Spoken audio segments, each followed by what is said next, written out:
मेरी बहन एक बहुत बड़े ऑफिस में नौकरी करने लगी। कुछ दिनों में हमारे हालात बदल गए। बहन भी बहुत अच्छे कपड़े पहनकर नौकरी पर जाती, लेकिन अजीब बात यह थी कि जब भी मैं उसको नौकरी छोड़ने को कहता, तो वो गुस्से में आ जाती और साफ मना कर देती। एक दिन वो अपना फ़ोन घर पर ही छोड़ गई थी। कुछ ही देर के बाद कॉल आने लगी और मैंने जैसे ही फ़ोन उठाया, तो मेरे कदमों के नीचे से ज़मीन निकल गई, क्योंकि दूसरी तरफ से एक आदमी मेरी बहन को अपने मैं अभी सोकर कमरे से बाहर ही आया था, जब अचानक मेरी नज़र मेरी बहन पर गई, जो तैयार होकर बरामदे की चारपाई पर बैठी हुई थी। मैंने हैरान होकर उसकी तरफ देखा था। आज से पहले कभी मैंने उसको सुबह सवेरे ऐसे उठते हुए नहीं देखा। ज्यादातर वो दोपहर के 12 बजे तक ही उठती थी। मैं उसके पास ही बैठ गया था और उससे तेज नजरों से देखते हुए बोला, क्या इरादा है? कहाँ की तैयारी है? जबकि वो मुझे देखते हुए बोली, तुम्हारी तरह अब काम चोरी तो नहीं करूंगी ना मैं। और किसी एक को तो इस घर की जिम्मेदारी अपने कंधों पर लेनी ही होगी। तुम्हें तो सिर्फ अपने वीडियो गेम या फिर कंप्यूटर क्लासेस से फर्क पड़ता है। किसी न किसी को तो इस घर की जिम्मेदारी बांटनी होगी। पापा कब तक हमारा करते रहेंगे? हम दोनों बड़े हो गए हैं। हम दोनों को ही कुछ सोचना चाहिए कि घर की जिम्मेदारियों को आधा आधा बांट ले। पर नहीं, हम दोनों ही मुफ्त की रोटी तोड़ रहे हैं। लेकिन अब मैं और बर्दाश्त नहीं कर सकती, इसलिए आज मैं इंटरव्यू देने के लिए जा रही हूँ। बेहतर होगा कि तुम अपने काम से काम रखो, और आगे से मुझसे इस तरह तुमने सवाल जवाब किया और इन नज़रों से मुझे देखा, तो मुझसे बुरा कोई नहीं होगा। ये कहते ही वो उठकर अपने कमरे में चली गई, जबकि मैं कुछ भी बोल नहीं पाया। अचानक से खिदमत करने का जज्बा मेरी बहन के दिल में उठा था। वो मुझे हैरान कर गया। मम्मी कुछ लम्हे के बाद किचन से बाहर आईं। मैं कुछ कहता इससे पहले वो बोली कि तुम्हें कुछ पता है, तुम्हारी बहन को अचानक से क्या हो गया? रात कमरे में आई और कहने लगी कि मेरा इंटरव्यू है। पापा की जिम्मेदारी आधी बांटना चाहती हूँ। मुझे तो कुछ समझ नहीं आ रहा, आखिर उसको किस कंपनी ने बुलाया है? हालांकि सिर्फ उसने तो इंटर किया हुआ है। जरा गौर करिए, इंटर पास को कभी इंटरव्यू कॉल नहीं आती। ज्यादा से ज्यादा स्कूल में टीचिंग की जॉब मिल जाती है। इसके अलावा किसी बड़ी कंपनी में जॉब मिलना मुमकिन ही नहीं है। जबकि मेरी माँ मुझे देखते हुए बोली, फिलहाल अभी उसके सामने कुछ नहीं कहना। तुम अच्छी तरह से जानते हो, छोटी छोटी बातों पर बुरा मान लेती है, और मैं नहीं चाहती कि तुम दोनों के बीच कोई भी झगड़ा हो। जबकि मैं कंधे उचकाकर बोला, ना मैंने पहले कभी झगड़ा किया है और ना आज झगड़ा करने का इरादा रखता हूँ। मैं हमेशा से खुले दिमाग का आदमी रहा हूँ। बिना वजह बहन बेटियों पर रोक टोक करना मुझे पसंद नहीं, पर नज़र रखना मैं अपना ज़रूरी फ़र्ज समझता हूँ। बेहतर होगा कि आप उसको कहिए कि मेरे साथ जाए। मैं खुद उसको इंटरव्यू के लिए छोड़ने जाऊँगा। जबकि वो सर ना में हिलाते हुए बोली कि उसने कैब बुला ली है, 15 मिनट में वो आ जाएगी। मैंने कहा था कि तुम्हारा भाई तुम्हें बाइक पर ड्रॉप करके आ जाएगा, पर उसका कहना है कि पहला दिन है, इसलिए वो कैब में जाएगी ताकि उसका इम्प्रेशन अच्छा पड़े। मम्मी की बात सुनकर मैं फौरन से बोला, तो कोई बात नहीं, मैं भी कैब में ही चला जाता हूँ। वापसी पर मैं कोई बस या फिर रिक्शा ले लूँगा। अकेले जाना उसके लिए ठीक नहीं है। हमें पता तो चलना चाहिए कि ये कहाँ जा रही है, किसके साथ बैठ उठ रही है। मैं किस तरह किसी भी अजनबी पर इसके हवाले से भरोसा नहीं कर सकता। ये कहते ही मैं अंदर तैयार होने चला गया था, जबकि मेरी मम्मी उसको बताने लगी थी। कुछ लम्हे यूं ही गुजर गए। अभी मैं वॉशरूम का दरवाज़ा खोलकर अंदर दाखिल होता, उसी पल मेरी बहन एकदम वहाँ कमरे में आई। मैं कुछ कहता इससे पहले ही वो चीखते हुए बोली, आखिर तुम्हारे साथ मसला क्या है? हर वक्त मेरे पीछे लगे रहते हो, कभी ये नहीं करो, कभी वो नहीं पहनो, यहाँ नहीं जाओ, उसके साथ दोस्ती मत रखो। आखिर तुम्हारे साथ मसला क्या है? मेरी मर्जी, मेरी जिंदगी है, मैं किसी भी तरह गुजारूं। तुम इन सब चीज़ों में इन्वॉल्व होने वाले होते कौन हो? तुमने मेरी जिंदगी खराब की हुई है। आगे से मेरे मामले में तुमने दखल दिया तो याद रखना उमंग, मुझसे बुरा कोई नहीं होगा। ये कहते ही वो बाहर चली गई थी, जबकि मैं हैरान होकर उसकी पीठ देखकर रह गया। आज से पहले मेरी बहन ने कभी भी मुझसे इस अंदाज में बात नहीं की थी, पर हाँ, ये बात तय थी कि मेरी और मेरी बहन की बहुत कम बनती थी, पर हमेशा झगड़ा मैं ही करता था। वो एक बड़ी बहन होने के नाते मुझसे नरमी से ही पेश आती थी। कभी कभी मैं उसको चिढ़ा भी देता था, उसके बावजूद उसने कभी मुझसे ऐसी बात नहीं की। मेरी रोक टोक भी उसको बुरी नहीं लगती थी, बल्कि अक्सर टाल दिया करती थी और अगर आज मैं उसके साथ जा रहा था तो ये एक बहुत बड़ी बात थी, क्योंकि अक्सर जब भी वो मुझे अपने साथ चलने का कहती तो मैं मना कर देता। पर आज इंटरव्यू के लिए उसका ये व्यवहार देखकर न जाने क्यों मेरा दिमाग एकदम से अजीब हालात में चला गया। कुछ तो था, कुछ तो गड़बड़ ज़रूर थी। मेरी बहन कुछ तो छुपा रही थी। मैं फ़ौरन से बाहर आया, लेकिन वो कैब में बैठकर चली गई थी। मैं मम्मी के पास आया तो वो मुझे देखते हुए बोली कि मैंने उसको जैसे ही कहा, वो तो ये बात सुनकर भड़क उठी थी। प्लीज़ अभी फ़िलहाल उससे दूर रहो। पता नहीं उसको 2-4 दिन से क्या हो गया, सबसे अकड़ी-अकड़ी हुई रह रही है। तुम्हारे पापा ने भी उसको कहा था कि वो खुद चलेंगे, पर उनको भी उसने साफ मना कर दिया कि कोई ज़रूरत नहीं है। जब मैं आपको कहती थी, तब क्यों नहीं मेरी सुनी? अब मैं खुद अपनी ज़िंदगी गुजारूंगी। लेकिन उमंग, मानो या ना मानो, कुछ तो गड़बड़ ज़रूर है। मम्मी की बात सुनकर मुझे भी अब घबराहट होने लगी थी। मेरी मम्मी कभी भी किसी पर इस तरह शक नहीं करती थी, लेकिन अगर अब वो कह रही थी तो कुछ गड़बड़ ज़रूर थी। मैं मम्मी को देखते हुए बोला, क्या वो किसी को पसंद कर रही है? मतलब कोई ऐसा इंसान जिसे वो चाह रही हो, आज उससे मिलने गई हो। मेरे मुंह से अचानक से ये शब्द निकल गए थे, जबकि मेरी मम्मी मुझे देखते हुए बोली, खबरदार जो आगे से तुमने अपने मुंह से ऐसी बातें भी निकाली। अगर तुम्हारी बहन ने ये सुन लिया ना, बिना वजह तुम्हारे टुकड़े टुकड़े कर देगी। तुमसे 2 साल बड़ी है, इज्जत किया करो उसकी, और ऐसी बात नहीं करना। जबकि मैं चुपचाप बरामदे की चारपाई पर बैठ गया था, लेकिन जिस तरह का व्यवहार मेरी बहन का था, कुछ ऐसा ज़रूर था। मैं कुछ सोचकर उनके कमरे में आ गया। ये हरकत ठीक नहीं थी। बहन और भाइयों का कमरा अलग होता है। बिना इजाज़त कभी भी बहनों के कमरे में नहीं जाना चाहिए। लेकिन मुझे अजीब सा शक पैदा हो रहा था, इसीलिए मैं उनके कमरे में आ गया था। कुछ सोचकर मैं अभी उनकी अलमारी को खोलता, तभी मम्मी कमरे में दाखिल हो गई और मुझे देखते हुए बोली कि उमंग, कितनी बुरी बात है, बहन की अलमारी में नहीं घुसते। जबकि मैं उनको देखते हुए बोला, मम्मी, मुझे कुछ अच्छा नहीं लग रहा, बस इसीलिए कमरे की तलाशी ले रहा हूँ। क्या पता जो मैं सोच रहा हूँ उसके हिसाब से मुझे कुछ मिल जाए। अगर साक्षी दीदी किसी को पसंद भी कर रही हैं तो उसमें कोई बुरी बात नहीं है। हम पढ़े लिखे लोग हैं, कम से कम इन मामलों को समझते हैं। अगर वो खुद बता नहीं पा रही हैं तो हम उनका साथ देंगे। जबकि मेरी मम्मी मुझे देखते हुए बोली कि चुप रहो, पढ़े लिखे होने का मतलब ये नहीं कि हम बगैरत बन जाएंगे। तुम अच्छी तरह से जानते हो हमारे खानदान में पसंद की शादी पर कितनी सख्ती है। इसलिए बेहतर होगा कि तुम भी अपने ख्याल से ये बात निकाल देना कि तुम्हारी भी मैं कभी पसंद की शादी करवाऊंगी, और अपनी बहन के दिमाग में भी ये बात डाल देना कि अगर उसकी कोई पसंद है तो वो अपने तक ही रखे, बात हम तक पहुंचाने की ज़रूरत नहीं है।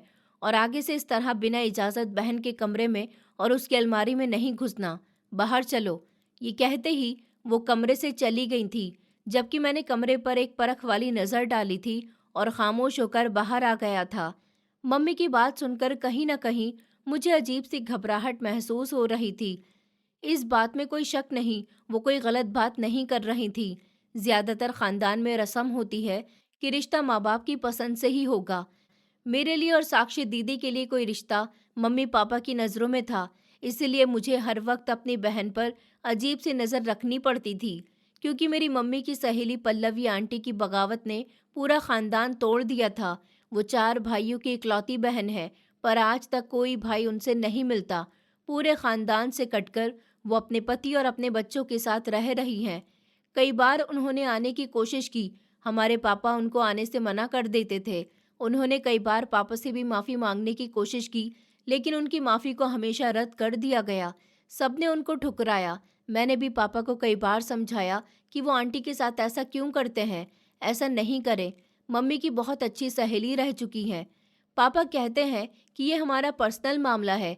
अगर आज हम उस औरत से मिलजुल लेंगे तो याद रखना, हर लड़की को इस चीज़ में इजाज़त मिल जाएगी, और हम इस चीज़ की आज़ादी किसी भी लड़के को या लड़कियों को देना नहीं चाहते। ये एक सबक है। जबकि मैं उनकी बातों से बहुत ज़्यादा परेशान था। अपने लिए मुझे कोई बुराई नज़र नहीं आती थी, क्योंकि जो लड़की मेरे लिए चुनी गई थी वो काफ़ी हद तक बहुत अच्छी थी और ख़ूबसूरत थी। लेकिन साक्षी दीदी की तरफ से मुझे हर वक्त धक्का सा लगा रहता था। न वो अपने मंगेतर से बात करना पसंद करती, न उसकी तरफ नज़र उठाकर देखती। कभी मैं उनको उनके मंगेतर के नाम से छेड़ भी देता था तो वो बिना वजह गुस्सा कर जाती, और इस हद तक गुस्सा कर जाती कि एक हफ्ते तक हम दोनों के बीच बातचीत तक बंद हो जाती थी। यही वजह थी कि मैं अब परेशान रहने लगा था। यकीनन साक्षी दीदी किसी को पसंद करती थी। घंटा भर मोबाइल पर लगे रहना, खाने का भी होश नहीं होना और इन्हीं सब चीज़ों को देखते हुए मुझे कई हद तक इस बात का एहसास हो गया था कि साक्षी दीदी किसी को पसंद कर रही हैं। लेकिन असली परेशानी पसंद की शादी की थी। साक्षी दीदी किसी को पसंद कर रही थी तो ये कोई ठीक बात नहीं थी और इसी चीज़ का डर मुझे था, क्योंकि पापा अपनी रिवायत के मामले में इतने ज़्यादा सख्त थे कि साक्षी दीदी से मिलना भी छोड़ देते और ये मैं किसी कीमत पर बर्दाश्त नहीं कर सकता था। मैं आज के दौर का इंसान था जो रिश्तों की अहमियत को अच्छे से समझने का आदी था। मैं अपनी बहन से खुद से ज़्यादा प्यार करता था। उनसे अलग रहना मेरी हिम्मत के बाहर था। काफ़ी देर तक मैं बरामदे में बिल्कुल गुमसुम सा बैठा रहा। मेरी मम्मी दोबारा से आई थी। मुझसे कहने लगी कि जाओ, फ्रेश हो जाओ, नाश्ता वगैरह करो, फिर तुम्हारी कोचिंग क्लास भी है। पर मैं अपनी जगह से उठ भी नहीं पा रहा था। मुझे बैठे हुए 1 घंटा बीत गया। जब मेरी मम्मी मेरे पास आई और मेरे पास बैठते हुए बोली, उमंग, क्या हुआ है? तुम इतने चुप क्यों हो गए हो? अपनी दीदी की वजह से परेशान हो? उनकी बात सुनकर मैंने सर हिलाया तो वो मुझे देखते हुए बोली कि ऐसा भी क्या हो गया जो तुम इतनी ज़्यादा टेंशन ले रहे हो? मामूली सा इंटरव्यू ही तो है। अगर पास हो गई तो नौकरी लग जाएगी, अगर नहीं हुई तो घर बैठ जाएगी। वैसे भी हम कौन सा उसकी कमाई खाने का इरादा रखते हैं। और तुम्हारे पापा का इतना अच्छा कारोबार है, अभी तक उन्होंने तुम्हें परेशान नहीं किया। अकेले ही खुद सारी जिम्मेदारियां उठा रहे हैं। तुम्हारी बहन बस अपने पापा की परेशानी नहीं देख पाती कि अकेले वो कितना कुछ करते हैं। बस इसीलिए थोड़ी जज्बाती हो गई है। और वैसे भी वो घर की बड़ी बेटी है और उसका ये व्यवहार सबको ही समझ आता है। जबकि मैं मम्मी को देखते हुए बोला कि नहीं मम्मी, बात सिर्फ इंटरव्यू की नहीं है। आज ना जाने क्यों मुझे दीदी की हर हरकत याद आ रही है। मैं उनसे बहुत प्यार करता हूँ। मैं नहीं चाहता कि मेरी बहन के साथ पल्लवी आंटी के जैसा हाल हो जाए। वो बहुत मासूम है। अगर मैं उसको एक दिन भी नहीं देख पाऊँ तो मेरा दिन नहीं गुजरता। हमारे बीच अक्सर बहस लगी रहती है, पर इसके बावजूद मुझे मेरी बहन हर वक्त मेरी आंखों के सामने चाहिए। मैं उसको एक लम्हा भी अपनी आंखों से गायब नहीं कर सकता। उसके रिश्ते पर मैं खुश भी इसलिए था कि उसका घर ज़्यादा दूर नहीं होगा। लेकिन मम्मी ना जाने क्यों मुझे इस मामले में कुछ गड़बड़ लग रही है। मेरी बात सुनकर मेरी मम्मी बेचैन होकर बोली कि मैं तुम्हारी बात समझ नहीं पा रही हूँ। तुम कहना क्या चाहते हो? कुछ लम्हे मैं खामोश रहा था और फिर उनको देखते हुए बोला कि मम्मी, आपको यकीन नहीं आएगा, लेकिन दीदी किसी को पसंद कर रही हैं और आज वो इंटरव्यू के लिए नहीं बल्कि उससे ही मिलने के लिए गई हैं। ज़्यादातर आपने नोट किया होगा, जब भी मैं उनके मंगेतर का नाम लेता हूँ वो बहुत गुस्सा करती हैं और बात करना छोड़ देती हैं, मेरी तरफ देखती भी नहीं। और आज जिस तरह से उनका व्यवहार था, इस बात से हर बात जुड़ रही है। 2 दिन पहले आप याद करिए, आपने उनके मंगेतर का नाम लिया था। जिस तरह वो चिढ़ती हैं, इस तरह उन्होंने बर्ताव नहीं किया था, बल्कि खामोश थी। आपने नोट किया होगा, लगातार कुछ दिनों से वो मोबाइल पर लगी हुई हैं। परसों मैंने उनका मोबाइल भी उठा लिया था, तब भी वो कितनी बुरी तरह से चिल्लाई थी कि मेरा मोबाइल रख दो, खबरदार जो तुमने मेरा मोबाइल आगे से मेरी इजाज़त के बिना हाथ भी लगाया। याद करिए, अक्सर मेरे मोबाइल की जब बैटरी ख़त्म हो जाती तब मैं उन्हीं के मोबाइल में गेम खेलता हूँ और कभी उन्होंने इस तरह का व्यवहार ही नहीं रखा। परसों ही उन्होंने इतनी बदतमीज़ी क्यों की? मैं आपको भड़का नहीं रहा हूँ मम्मी, सिर्फ हालात को बताकर ये समझाने की कोशिश कर रहा हूँ। मैं अपनी बहन को नहीं खोना चाहता। अगर वो किसी को पसंद कर रही है तो उसको हक है कि वो अपनी पसंद के मुताबिक अपनी ज़िंदगी का फैसला करे।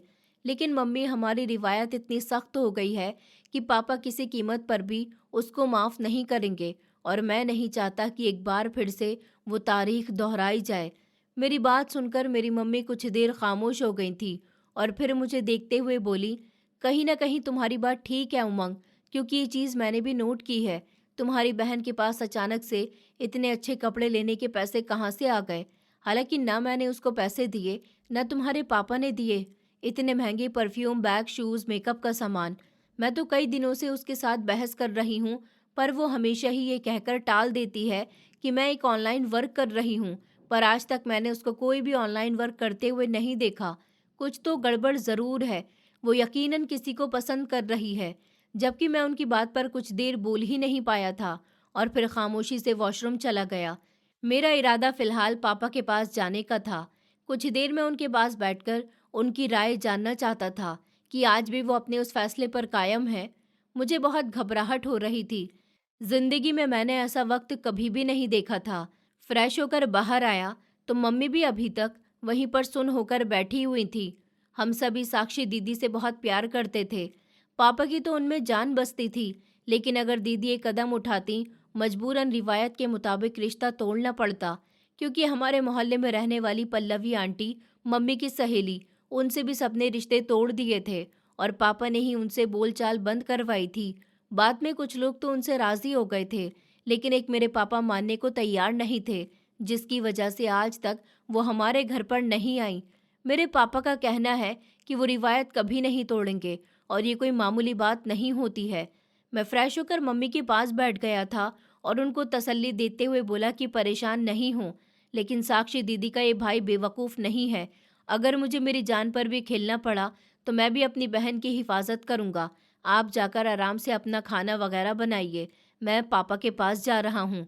जबकि वो मेरा हाथ पकड़कर बोली, अपने पापा से कोई ऐसी बात मत करना और ना ही उनके दिमाग में कोई शक पैदा करना।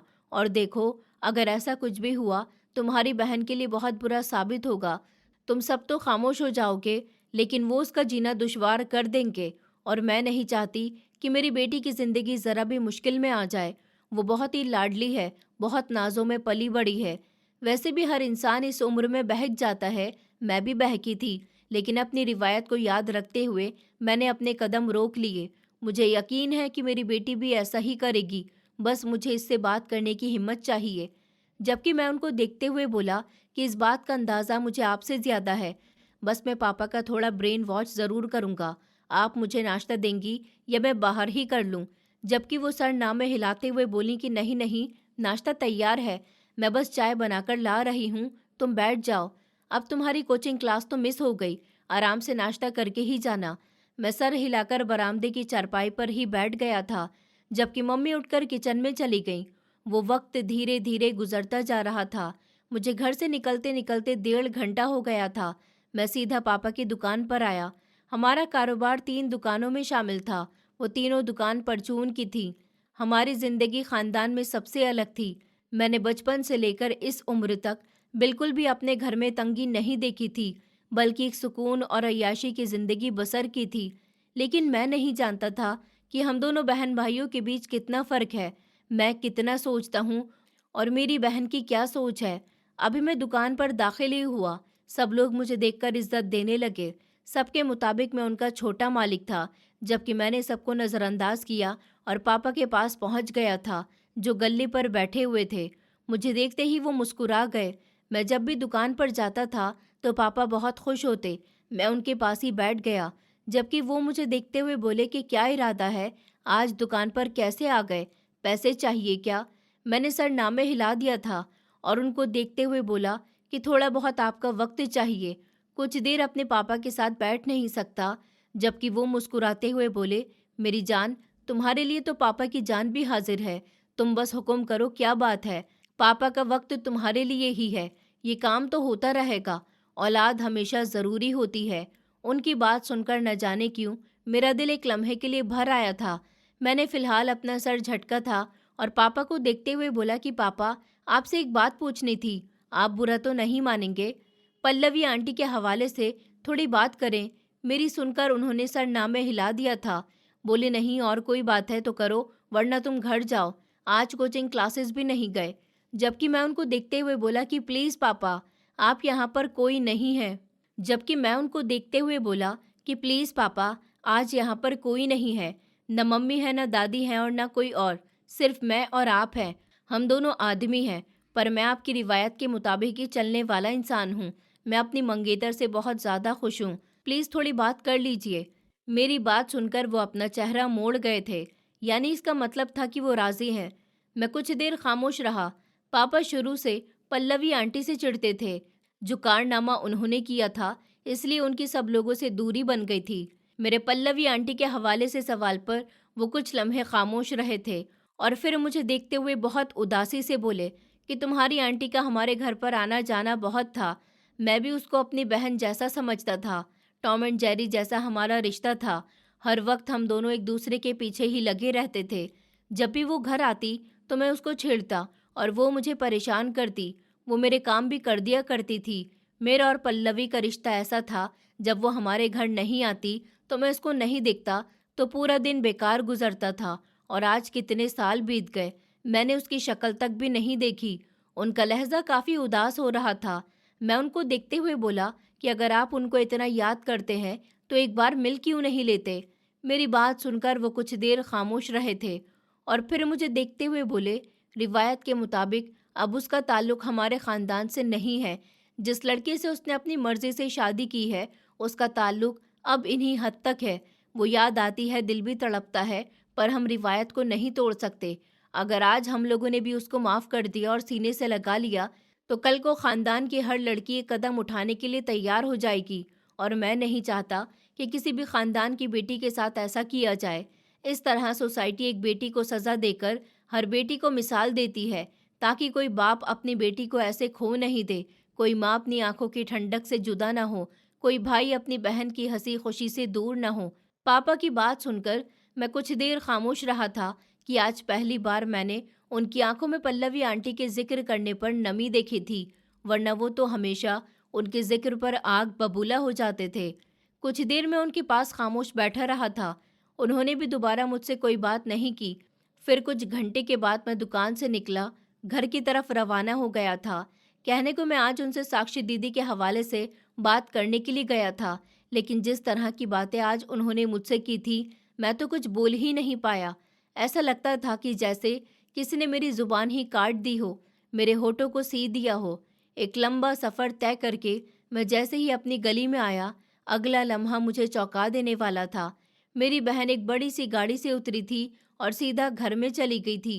उस गाड़ी को देखकर ही पता चल रहा था कि वो कैब नहीं है। ऐसा लगता था जैसे उसको कोई छोड़ने के लिए आया था।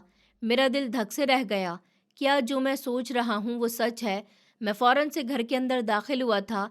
मेरी बहन मेरी माँ के गले से लगी हुई थी। मैं कुछ कहता इससे पहले ही वो चहकते हुए मेरे पास आई और मेरे भी गले लगते हुए बोली कि उमंग, मुझे नौकरी मिल गई है। पता है, उन लोगों ने मुझे फैसिलिटीज़ भी दी हैं। अब हर रोज़ मुझे कोई लेने के लिए आया करेगा और छोड़ने भी आया करेगा। सैलरी बहुत अच्छी है। उसके अलावा हर 3 महीने बाद मुझे बोनस भी मिलेगा और हो सकता है मुझे बाहर कंट्री के ट्रिप्स भी मिलेंगे। मुझे पता था मैं एक दिन इतनी कामयाब ज़रूर होंगी। ये कहते ही वो रो पड़ी थी, जबकि मैं उसको पकड़कर बोला, मेरे साथ आप कमरे में आइए और मुझे कोई दूसरी बात नहीं सुनाइए। मेरा सख्त लहजा देखकर वो अपनी जगह पर थम गई थी और मुझे देखते हुए बोली, क्या हुआ है उमंग, सब ठीक तो है? जबकि मैं उनकी बात सुने बिना उनको लिए अपने कमरे में आ गया था और उनको बिस्तर पर बैठाकर बोला कि साक्षी दीदी, मुझे सच सच बताइए, कैसी नौकरी है, कैसे लोग हैं? इंटर की पढ़ाई के बाद आपको इतनी अच्छी नौकरी नहीं मिल सकती। मैंने आपको गाड़ी से उतरते हुए भी देखा है। वो गाड़ी भी मामूली नहीं है, फॉर्च्यूनर या कोई और है। मैं करीब नहीं था, इसलिए मैं ध्यान से नहीं देख पाया। मुझे आप सच सच बताइए। मेरी बात सुनकर वो कुछ देर खामोश रही थी और फिर मुझे देखते हुए बोली, क्या हो गया है तुम्हें? बिना वजह तुम बात को बढ़ा रहे हो। जब मुझे नौकरी मिल गई है तो उसमें इतने सवाल जवाब किस बात के लिए हो रहे हैं? और मैं इस नौकरी से बहुत ज़्यादा खुश हूँ और बेहतर होगा कि उमंग, तुम अपने काम से काम रखो। घर के छोटे बेटे हो, अपनी पढ़ाई पर ज़्यादा फोकस करो। पापा के बाद उनकी दुकान तुमको ही संभालनी है। पढ़ाई का होना भी ज़रूरी है। पापा के पास तो तजुर्बा है, लेकिन अभी वो अपनी बात पूरी करती इससे पहले ही मैं बोला कि बस बहुत हो गया दीदी, मुझे आप बता रही हैं या नहीं? मैं आपको आपसे ज़्यादा जानता हूँ। जब भी आप झूठ बोल रही होती हैं, आपके माथे पर बल पड़ते हैं और आपकी आंखें बार बार झपकती हैं, पर ये सब कुछ आप कर रही हैं, इसलिए बेहतर होगा मुझे हकीकत बता दें। मैं आपको बिल्कुल भी मायूस नहीं करूँगा। अगर आप किसी को पसंद कर रही हैं ना, प्लीज़ दीदी मुझे बता दीजिए। मैं आपके आगे हाथ जोड़ रहा हूँ। मेरा आपके अलावा कोई भी नहीं है। हम कोई 5 या 6 भाई बहन नहीं हैं। हम सिर्फ 2 बहन भाई हैं। अगर हम में से किसी एक को भी कुछ हो गया तो हमारा ख़ानदान तबाह हो जाएगा। मेरे पास फिर कोई नहीं बचेगा। प्लीज़ दीदी, मेरी बात को समझिए। पापा बहुत जालिम है। जब वो पल्लवी आंटी को अपनी सगी बहन से भी बढ़कर मानते थे तो उनको दूर कर सकते हैं, तो बेटी को दूर करने से वो बाज नहीं आएंगे। हमारे खानदान वाले इस बात के लिए ज़रूर खड़े हो जाएंगे। मेरी बात सुनकर मेरी बहन मुझे देखते हुए बोली, तुम्हें क्या हो गया है उमंग? दिमाग खराब हो गया है क्या तुम्हारा? जो भी मुंह में आ रहा है बोलते ही जा रहे हो। मैं क्यों किसी को पसंद करूंगी जब मुझे पता है कि हमारे खानदान में इस चीज़ की इजाज़त ही नहीं है। तो फिर मैं क्यों बाहर अपना मुंह मारूं? वैसे भी मेरी मंगनी हो गई है और मुझे कोई एतराज़ नहीं है। हाँ, बस मैं इन बातों से बहुत चिढ़ती हूँ, इसलिए तुम पर गुस्सा करती हूँ। इसके अलावा तो कोई और बात नहीं है। तुमने एक मामूली सी बात को बढ़ा दिया। मेरी खुशी के दिन तुम मेरी ज़िंदगी को डिस्कस कर रहे हो, जबकि मैं सर पकड़कर बोला कि आपको नहीं पता। आपको लग रहा है कि आप पापा को राज़ी कर लेंगी, लेकिन ऐसा नहीं है दीदी। मैं कुछ और कहता, इससे पहले ही वो अपनी जगह से खड़ी हो गई थी। वो मुझे देखते हुए बोली कि जब हकीकत पता नहीं हो तो इस तरह से बातें नहीं बनाते। बेहतर है कि खामोश रहो और मैं जो कर रही हूँ मुझे करने दो। तुम्हारा फ्यूचर और अपना फ्यूचर मुझे खुद बनाना है। हाँ, पापा के पास बहुत बड़ा कारोबार है, 3 दुकानें हैं जो तुम्हारे ही हिस्से में आएंगी और इसका चौथा हिस्सा या फिर आधा हिस्सा मुझे मिलेगा। पर मुझे वो सब नहीं चाहिए और ना ही मैं तुम्हें ये सब देना चाहती हूँ। मैं तो तुम्हें एक अच्छी ज़िंदगी देना चाहती हूँ जिसमें तुम अपनी मर्ज़ी के मुताबिक सब कुछ कर सको, और उसके लिए भी मुझे मेहनत करनी होगी और मुझे तुम्हारा साथ चाहिए। इस तरह टोकना, इस तरह से बातें बनाना, बिना वजह का शक करना, अगर तुम यही सब करते रहोगे तो तुम्हारी बहन और लड़कियों की तरह पीछे रह जाएगी और मैं ऐसा नहीं चाहती। प्लीज़। ये कहते ही वो कमरे से बाहर चली गई थी, जबकि मैं बिल्कुल खामोशी से अपनी जगह पर खड़ा रह गया था। अगर दीदी किसी को पसंद नहीं कर रही थी तो फिर वो कुछ अच्छा भी नहीं कर रही थी। सिर्फ एक दिन में ही उन्होंने मुझे पूरा घुमा दिया। सारी बातें मुझे पिछली याद आने लगी थी और यही एक चीज़ मुझे बहुत सुकून से कर रही थी। फिलहाल मैंने खामोश रहने में ही सही समझा। शायद मैं ज़रूरत से ज़्यादा ही सोच रहा था। वक्त धीरे धीरे गुजरता जा रहा था। पूरा दिन मामूल के मुताबिक गुजरता गया। रात के वक्त जब पापा आए और उनको उनकी नौकरी का पता चला तो वो भी थोड़ा सा गुस्सा हुए थे कि बिना वजह आप नौकरी कर रही हो, घर में तो सब कुछ मौजूद है। पर साक्षी दीदी पापा की लाडली हैं, उन्होंने बड़ी आराम से पापा को राज़ी कर लिया था। अगली सुबह मामूल के मुताबिक ही बड़ी गाड़ी हमारे दरवाजे पर आई और दीदी अच्छे से तैयार होकर चली गई थी। वक्त की रफ्तार न कभी थम सकी है और ना ही कभी थम पाएगी। कई बार मैंने दीदी से कहा कि मैं आपको नौकरी पर छोड़ आता हूँ, लेकिन उन्होंने हमेशा मेरी बात को रद्द कर दिया। उनका कहना था कि कोई ज़रूरत नहीं है, मेरी बड़ी गाड़ी आती है और मैं उसी में खुश हूँ। जबकि मैं चाहता था कि मैं एक बार साक्षी दीदी का ऑफिस ज़रूर देखूंगा और मुझे भी तो पता चले कि वो क्या काम करती हैं। मम्मी और पापा दोनों ने कई बार उनसे पूछा भी था। वो इतना ही बोली थी कि ज़्यादा कुछ नहीं, बस मुझे फाइल्स वगैरह ही आगे पीछे करनी होती है और अकाउंट्स का इंतज़ाम संभालने होते हैं। ये बात तो सच थी। दीदी हिसाब किताब में बहुत ज़्यादा अच्छी थी।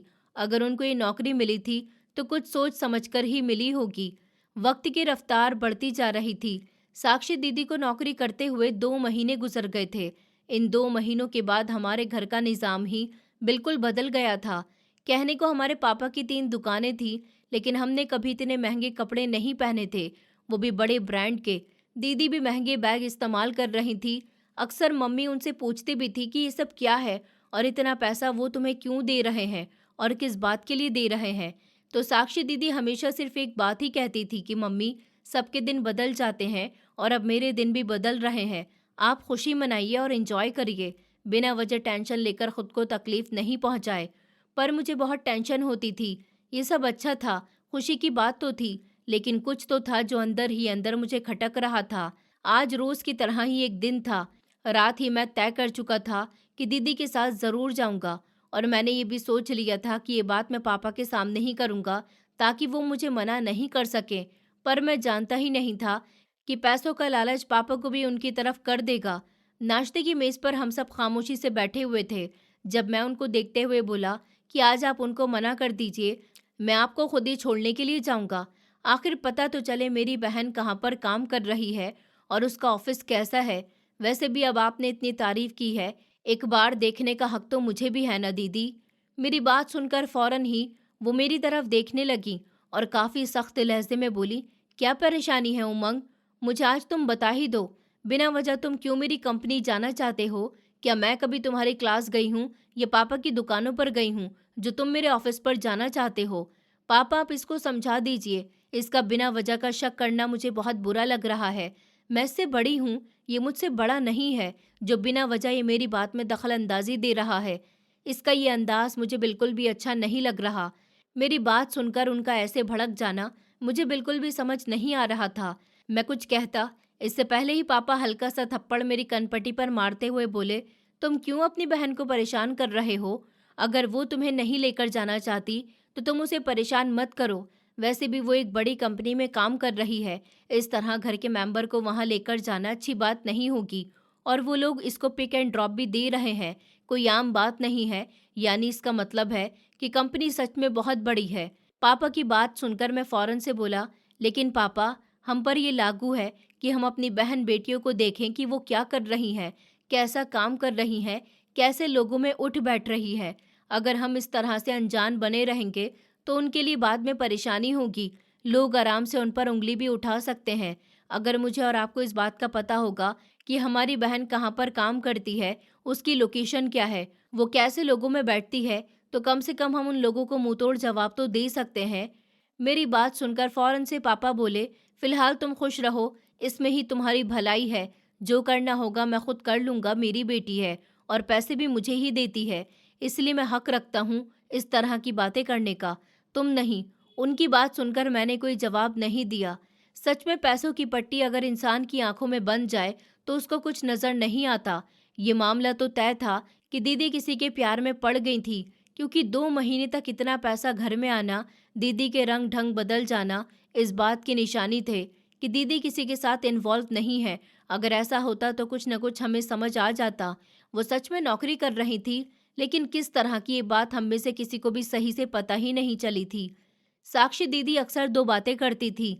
कभी कहती कि वो एक इंसान की सेक्रेटरी है, तो कभी कहती थी कि वो अकाउंट्स का काम संभालती हैं। अकाउंट्स और सेक्रेटरी में ज़मीन आसमान का फ़र्क होता है। यही वजह थी कि मैं उनकी बातों से उलझ रहा था। वक्त और तेज़ी से गुजरता जा रहा था। साक्षी दीदी की आमदनी अब और ज़्यादा बढ़ गई थी। उनको काम करते हुए 5 महीने का टाइम हो गया था, लेकिन कई दिनों से वो काफ़ी परेशान नज़र आ रही थी, बुझी बुझी सी। न किसी से बात करती थी, न किसी के साथ बैठती। खाने की मेज़ पर भी बस हम ही होते थे। अक्सर मम्मी उनके ऊपर गुस्सा भी करती, मगर वो पलटकर बहुत अजीब लहजे में जवाब देती कि मेरे पास इन बेकार की चीज़ों का वक्त नहीं है। आप खाना खा लीजिए और अपने बेटे को खिला दीजिए। सारी जिम्मेदारी तो मेरे कंधों पर है ना। न जाने क्यों मैंने क्या सोचकर आप लोगों की जिम्मेदारी अपने सर के ऊपर लेने की कोशिश की थी। अब देख लीजिए नतीजा, मैं ही सिर्फ इस घर में परेशान होती हूँ। हालांकि ऐसा नहीं था, ज्यादातर पैसे वो खुद के ऊपर ही उड़ा देती थी। पापा के पैसों से ही हमारे घर का गुजारा चल रहा था। सुबह के 6 बजे उनकी गाड़ी उनको लेने के लिए आ गई थी। मैं उठा हुआ तो हड़बड़ी में जाते हुए देखा। मैं थोड़ा सा हैरान रह गया था, लेकिन मैं उनसे कुछ नहीं बोला था। अक्सर वैसे ही सबको नज़रअंदाज करके वो काम पर चली जाती थी, इसलिए मैं उनके पीछे नहीं गया। फिर मैं बाद में उठा। मैं अभी बरामदे में बैठा हुआ था। मुझे कुछ ही देर गुजरी थी जब साक्षी दीदी का मोबाइल अंदर कमरे में से बजने लगा। पापा और मम्मी अभी भी सो रहे थे। दीदी शायद अपना मोबाइल भूल गई थी।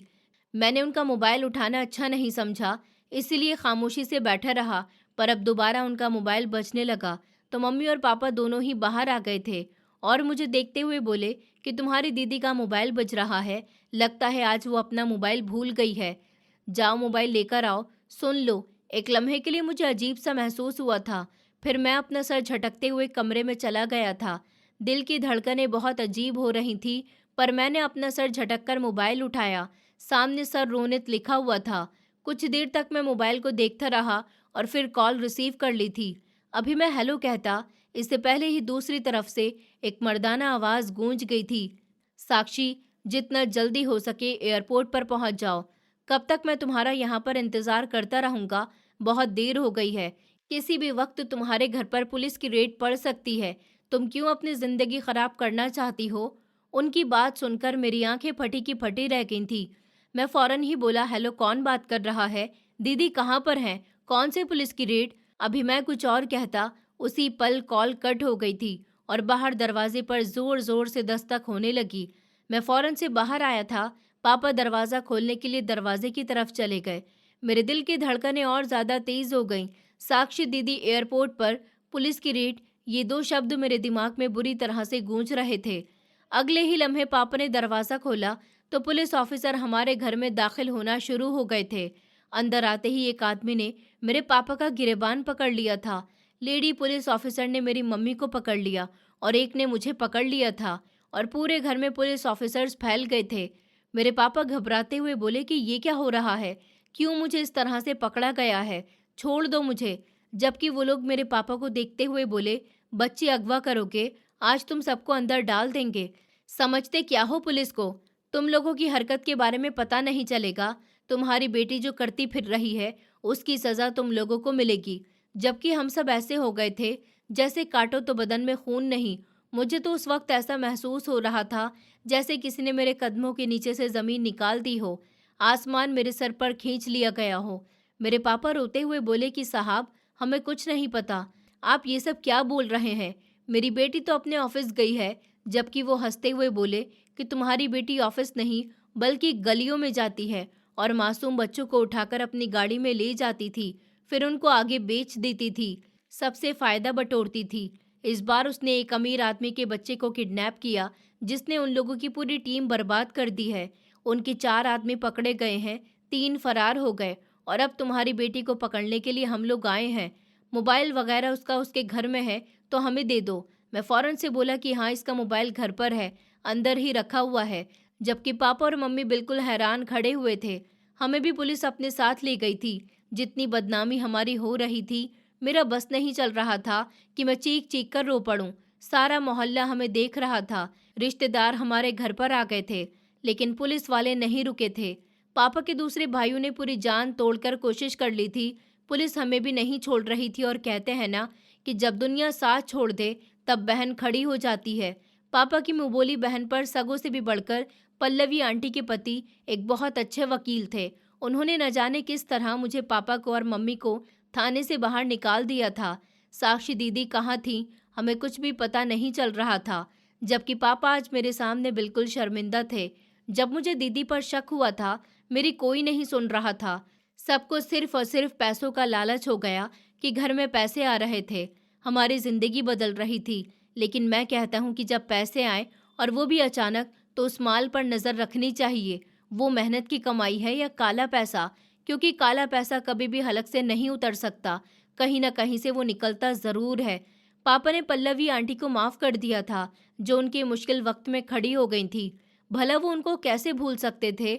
जिंदगी ने मुझे एक ही सबक सिखाया है कि इंसान जो भी करता है वही उसके सामने आकर खड़ा हो जाता है। भलाई हो या बुराई, किसी न किसी सूरत पलटकर वापस आती है। मैंने देखा कि इज्जत के नाम पर दूसरों को कुर्बान करने वाले आखिरकार अपनी इज्जत को गवा देते हैं। पापा ने अपनी सगी से अजीज बहन को छोड़ दिया था, पर वक्त ने ऐसा पलटा खाया कि उन्हीं की बेटी ने उनकी इज्जत को खाक में मिला दिया। यह हकीकत भी खुल गई कि मेहनत की कमाई ही दिल और पेट को सुकून देती है, जबकि गलत काम से कमाए हुए पैसे किसी न किसी राह से निकलकर शर्मिंदगी का कारण बन जाता है। यही सबक है। उस दिन के बाद हमारी जिंदगी जैसे एकदम ठहर गई थी। मोहल्ले में जो लोग कल तक हमारे घर के आके झुककर इज्जत से बात करते थे, आज वही हमारी तरफ देखना भी गवारा नहीं कर रहे थे। मम्मी चुप रहने लगी। पापा के बाल कुछ ही दिनों में बिल्कुल सफ़ेद हो गए थे और मैं तो बस हर रात अपने दीदी के बारे में सोचकर सुलगता रहता था। पुलिस ने बताया कि साक्षी दीदी का कोई ठिकाना नहीं मिल रहा। जिस गाड़ी में वो रोज जाती थी वो भी किसी और के नाम पर थी। उनके साथ काम करने वाला रौनित नाम का आदमी भी फरार था। अखबारों में हमारी खबरें छपने लगी। शहर के नामी कारोबारी की बेटी बच्चा किडनैपिंग में शामिल, इज्जतदार खानदान पर काला धब्बा। ये सब पढ़कर लगता था कि जैसे हर शब्द मेरी छाती पर हथौड़ा मार रहा हो। पापा रोज कहते थे कि मुझे यकीन है साक्षी ऐसा नहीं कर सकती, मेरी बेटी ऐसा नहीं कर सकती। लेकिन वक्त ने जैसे उनके यकीन का गला घोट दिया था। करीब 2 हफ्ते के बाद एक सुबह दरवाजे पर दस्तक हुई। दरवाज़ा खोला तो सामने पल्लवी आंटी खड़ी थी, वही जिन्हें पापा ने सालों पहले अपनी जिंदगी से निकाल फेंका था। आज उनका चेहरा थका हुआ मगर आंखों में वही पुराना अपनापन था। उन्होंने आते ही पापा के पांव छुए और बोली कि भैया, वक्त बहुत बेरहम है लेकिन अभी भी संभल सकते हैं, आपकी बेटी जिंदा है। हम सब एकदम हक्के बक्के रह गए थे। पापा की आंखों में जैसे फिर से रोशनी लौट आई। मम्मी ने कांपते हुए पूछा, कहाँ है वो, किस हालत में है? तो आंटी बोली कि कल रात ही रौनित पकड़ा गया है और उसने सब कबूल कर लिया। साक्षी को उसने धोखा दिया था। उसने अपनी कंपनी के नाम पर लड़कियों को और बच्चों को बहकाने का काम शुरू किया था। आपकी बेटी बस उसे अकाउंट्स में मदद करती थी। जब उसे सच्चाई पता चली तो उसने पुलिस में रिपोर्ट करनी चाहिए, लेकिन उसी रात उसे धमकी दी गई और फिर वो छुप गई। मम्मी वहीं जमीन पर बैठ गईं और रोने लगी। पापा बस सुन खड़े हुए थे। कुछ ही देर में पुलिस ने फोन किया कि साक्षी मिल गई है, शहर के बाहरी इलाके में घायल हालत में। मैं, पापा और पल्लवी आंटी तुरंत निकल पड़े। रास्ते भर में खामोश था, लेकिन अंदर से टूट चुका था। जब हॉस्पिटल पहुंचे तो साक्षी दीदी को स्ट्रेचर पर लेटा हुआ देखा। चेहरा फीका था, होठ फटे हुए, मगर आंखों में सुकून था, जैसे किसी बोझ से आज़ाद हो गई हूँ। वो मुझे देखते ही उन्होंने धीमे से कहा कि उमंग, मैंने कुछ गलत नहीं किया, बस देर से समझ पाई कि जिन पैसों से घर बदल रहा था वो किसी की बद्दुआ से भरे थे। मैंने उनका हाथ पकड़ लिया और फूट फूट कर रो पड़ा। पापा उनके पास खड़े थे, आंखों से आंसू झड़ रहे थे और पहली बार उन्होंने कहा कि बेटा, मैंने तुझ पर शक किया, तुझे समझा नहीं और अपनी बहन को छोड़ा, फिर एक रिवायत के लिए। लेकिन आज समझ आ गया कि इंसानियत किसी भी रिवायत से बड़ी होती है। पल्लवी आंटी पास आई, दीदी के माथे पर हाथ रखा और बोली कि अब सब ठीक हो जाएगा, तू बस जल्दी से ठीक हो जा। वक्त धीरे धीरे गुजरता गया। दीदी धीरे धीरे संभलने लगी।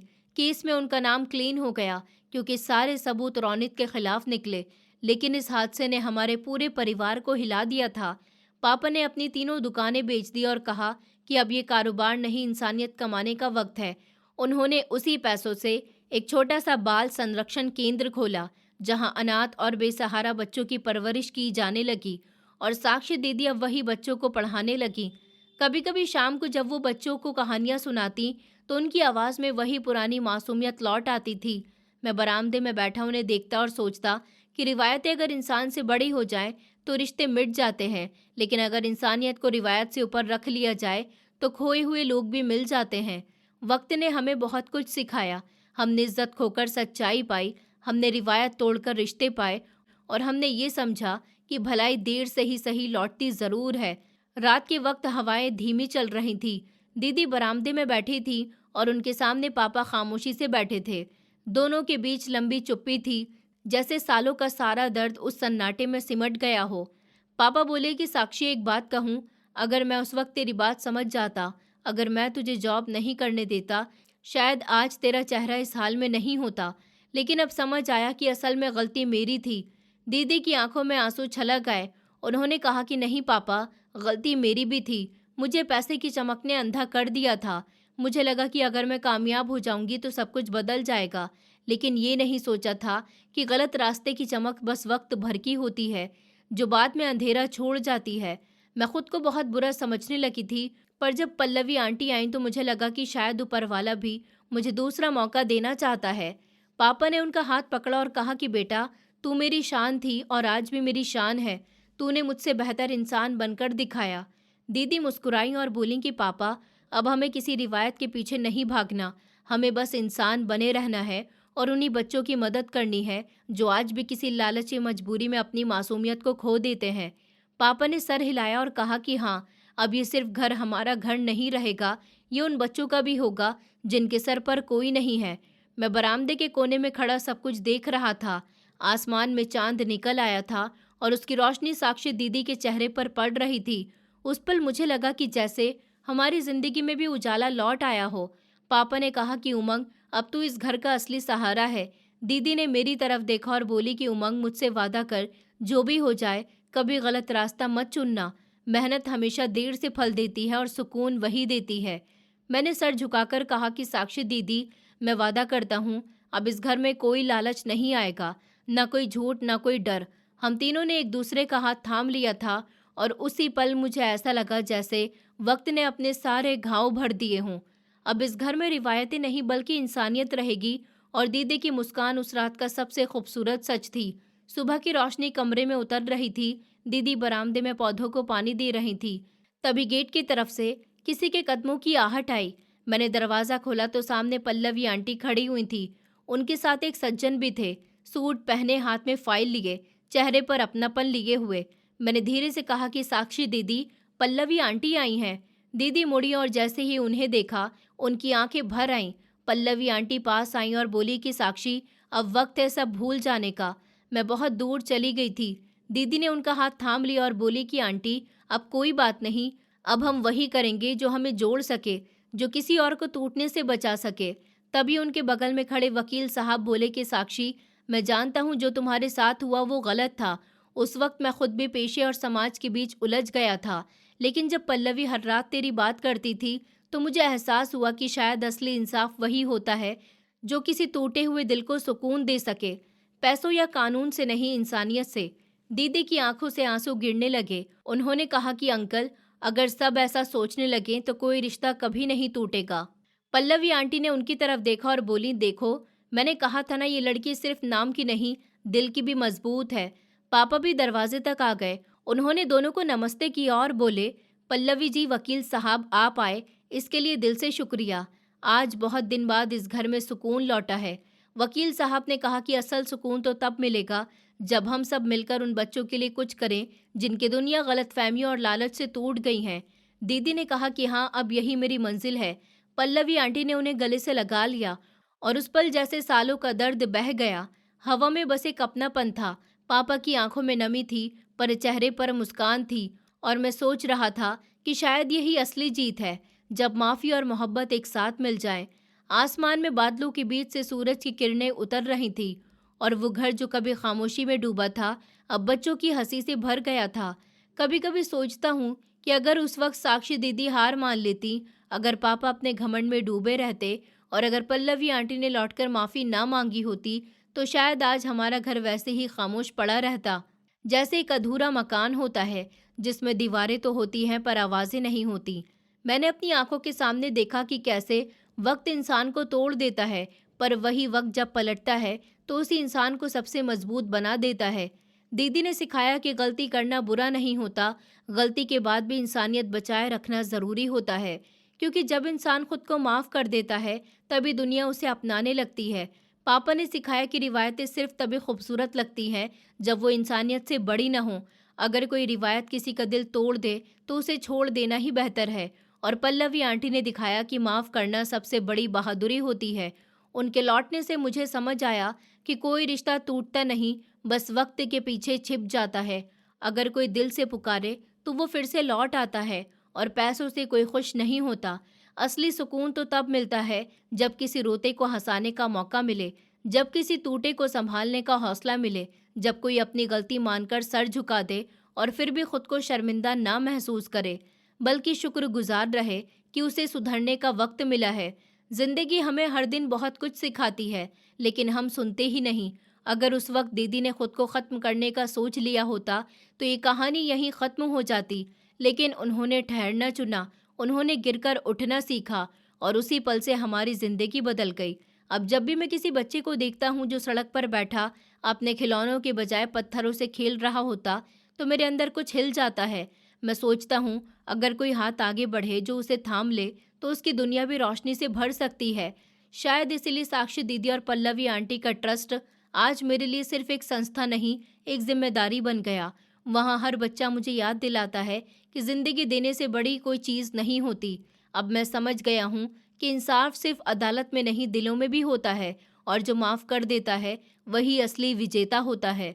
मैं रोज़ अपने आप से कहता हूँ कि गलती करना इंसानियत है, लेकिन माफ़ कर देना बहुत बड़ा काम है। और जब इंसान खुद को दूसरों के दर्द में देख ले तो वो आधा इंसान नहीं, पूरा इंसान बन जाता है। आज जब मैं अपने आंगन में बच्चों की हंसी सुनता हूँ तो लगता है कि शायद यही असली अमीरी है। अब मुझे किसी बड़े घर या नाम की चाहत नहीं, बस इतना चाहता हूँ कि मैं जहाँ भी रहूँ वहाँ किसी का दर्द थोड़ा सा कम हो जाए। कभी कभी मैं साक्षी दीदी से कहता हूँ कि दीदी, अब सब ठीक हो गया, तो वो मुस्कुरा देती हैं और कहती हैं कि हाँ उमंग, अब सब ठीक है, बस इस सुकून को संभाल कर रखना, क्योंकि यही ज़िंदगी की सबसे बड़ी कमाई है। मैं सोचता हूँ कि शायद सच भी यही है, इंसान की असली पहचान उसके नाम या काम से नहीं, बल्कि इस बात से होती है कि उसने कितने दिलों को राहत दी और कितनों को गिरने से पहले संभाल लिया। मैंने अपनी आंखों से देखा है कि जब कोई इंसान माफ़ करता है तो उसकी आंखों में जो चमक होती है वो किसी हीरो से ज़्यादा कीमती होती है, और जब कोई टूटा रिश्ता जुड़ता है तो वहाँ भगवान खुद मुस्कुराता है। इसलिए मैं हर रोज़ खुद से वादा करता हूँ कि मैं कभी किसी को नीचा नहीं दिखाऊंगा, किसी को रुलाऊंगा नहीं, और अगर किसी दिन गलती हो भी गई तो माफ़ी मांगने में देर नहीं करूंगा, क्योंकि अब मैंने समझ लिया है कि ज़िंदगी तब खूबसूरत होती है जब उसमें झूठ नहीं छिपा हो, जब रिश्ते बोझ नहीं लगते, और जब हर सुबह सुकून से सांस ली जा सके। और मैंने ये भी सीखा है कि वक्त कितना भी बुरा क्यों ना हो, अगर दिल साफ हो तो ऊपर वाला भी साथ नहीं छोड़ता। जो गिरकर भी किसी को उठाए वही इंसान है, और जो किसी की आंखों के आंसू पोंछ दे वही इस दुनिया का सबसे बड़ा हीरो होता है। और मैं चाहता हूँ कि मैं भी वैसा ही बनूं जैसा मेरी साक्षी दीदी बनी, जो टूटी भी मगर किसी और को संभाल कर फिर से जी उठी थी। दोस्तों, उम्मीद करती हूँ आपको हमारी कहानी पसंद आई होगी। कहानी पसंद आई है तो वीडियो को लाइक करें, चैनल पर नए हैं तो चैनल को सब्सक्राइब करें, और हाँ, नोटिफिकेशन बेल को ज़रूर दबाएं ताकि अगली अपडेट सबसे पहले आपको मिले।